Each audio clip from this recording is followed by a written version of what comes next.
ప్రశాంతంగా నిద్రపోదాం అనుకుంటుంటే నిద్ర పట్టి సావడం లేదు బాస్. నా నెత్తి మీద ఈ పేలు తిరిగినట్టే నా బుర్రలో ఎన్నో కథలు తిరుగుతుంటాయి.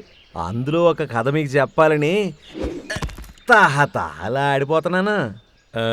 కథ ఏంటంటే 7 ఏళ్ల వయసులోనే మా బాసు హనుమంతుడికి పరమ భక్తుడైన ఈర్బాబు కథ. హలో బాసు, మీకిప్పుడు మా ఈరబాబు కథ ఏ స్టైల్లో చెప్పమంటారు? రాజమౌళిలాగా గూస్ బంప్స్ యాక్షన్తోనా, సుకుమార్ లాగా మైండ్ బెండింగ్ ట్విస్టులతోనా, లేదా త్రివిక్రమ్ లాగా పంచ్ డైలాగులతోనా? అలా కాదులే కానీ నేను నా స్టైల్లో చెప్తా. కొంచెం కామెడీ. అన్నా ఏమైందన్నా? ఏమైందని అడుగుతావా? కొంచెం సెంటిమెంట్. అమ్మ చనిపోయినప్పటి నుంచి నాకు మా నాన్నకి చాలా దూరం పెరిగింది.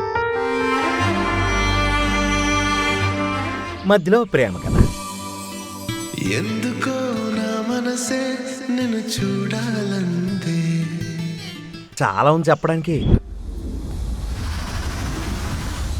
కానీ ఇప్పుడే చెప్తే మజా ఏముంటది?